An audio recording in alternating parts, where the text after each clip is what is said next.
Hello everyone, Leah here, and in today's video we're going to be looking at the Fabriano Artistico 640 GSM watercolor paper.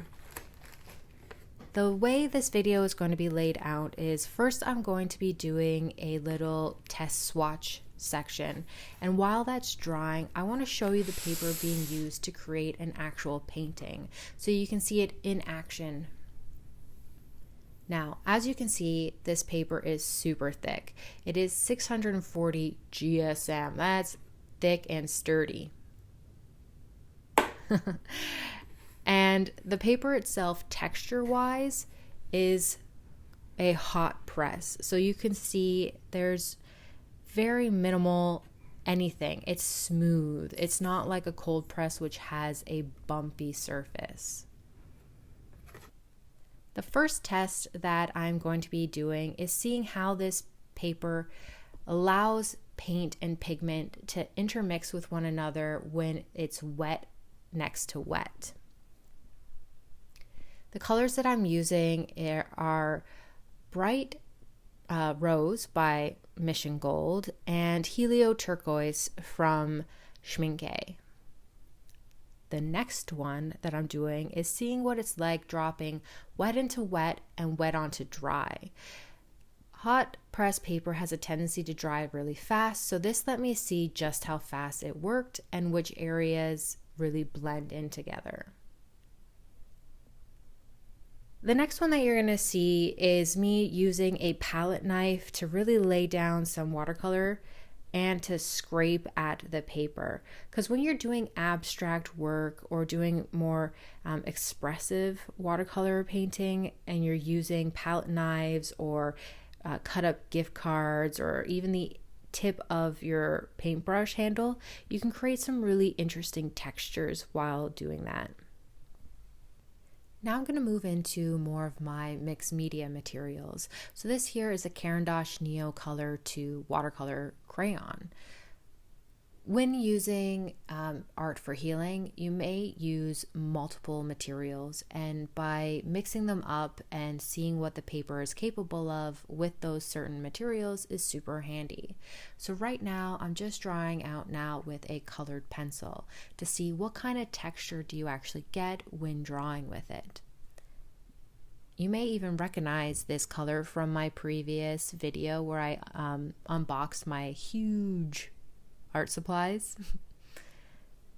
Out of the watercolor markers, which I am now swatching, I have 3 brands that I tend to use, which is Tombow, Faber-Castell, and Ecoline. All 3 of them have different gushiness to how the liquid comes out, so that's why I'm testing each one separately. As for Posca pens, you actually want to be really careful with the type of paper that you use with them because they have this tendency to rip paper sometimes, so it's really important to test them as well. Now, while that is drying, let's get into actually using this paper for a painting and go over the different features and what this paper is really like. Fabriano is an Italian paper-making company. They've been around since the 13th century. I believe it even dates back to 1264, 1263. They've been around for a long time, and they've been creating paper in different innovative ways, as they like to say, for a very long time. Something that I really like about this company is that they're very proud of the fact that they are aware of environment issues and resourcing their materials, and they actually adhere to something called the United Nations Sustainable Development Goal. So they have guidelines they stick to, and they keep their environment in mind. As a company, Fabriano also produces several different types of materials for you to purchase. They have loose sheets, they have gummed pads, they even have notebooks and different materials that you as an artist can use. Personally, I've only ever used actually the Fabriano Artistico 640 GSM paper. I was looking purposely for watercolor paper that was thicker than what I've been using, which is a 90-pound sheet of watercolor paper, which is traditional for watercolor artists. But I wanted to do more with it. I was finding the paper buckled a lot, especially because I'm heavy with my water, I'm heavy with my mixed media, and I needed something that was more sustainable for what I'm doing. If you have no idea what 450 GSM is in pounds, or you can't even do that kind of math conversion in your brain, because I can't, let me just tell you so you don't have to Google. 640 GSM in pounds is roughly 432 pounds of paper. And when you factor in the fact that traditional average watercolor paper pads and sheets are 90 pounds, that's a lot thicker than what the average sheet is. This paper has been mold made and created with 100% cotton, and it's internally and externally sized. Now, for anyone that hasn't Googled what that means, because I actually had to Google what that meant, for internal and external sizing, it has to do with how the paper absorbs the material that you're putting with it. So for watercolors, if something hasn't been sized, that means your paint's going to get absorbed into the paper and it's not going to be very vibrant. It's not going to sit on the surface properly and show you what the materials that you're using are really capable of, because it's being heavily absorbed and kind of going underneath the surface in a way that will be muted and kind of, I guess, murky and gross. So with this one being sized, it means that your paper will be working properly with wet media. It's also labeled as their extra white. So it's kind of this uber white, bright paper. So there's no color toning. So there's no ivory undertone or anything like that. What I really like about this paper is that it's chlorine and acid free, which means that these paintings that I'm creating are going to have a longevity to them. So over time, they won't dinge or change in color. On Jackson's website, they actually label this paper as being ideal for watercolor artists, those who use gouache, acrylic, ink, graphite, and drawing. It is also a paper that they said works good for printmaking. So this paper is universal, and as you can see, it is a really good paper for doing mixed media and expressive work. Now that this one has a chance to dry, let's take a closer look at what this paper's like through the testing that I've done. So up close, let's take a look at the wet onto wet side mixing. You can really just see how smooth it is and how the characters that you're getting are from the pigments interacting. And for the next one, where it's the brush stroke that I did, where it stayed wet here and dried nearly instantaneously, you can have a nice side-by-side comparison of how the colors can interact wet on wet, but also wet on dry.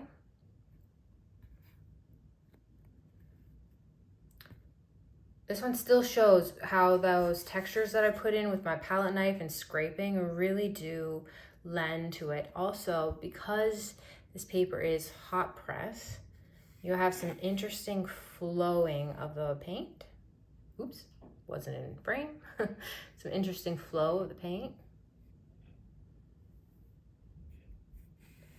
As for the more mixed media materials that you could potentially use, but I definitely do use with my watercolors, for the drawing aspect, so the crayon, because it's a thicker material, it's going to definitely be more texturized, but it's a nice smooth texture compared to, say, if you're doing it on rough or anything that's cold press.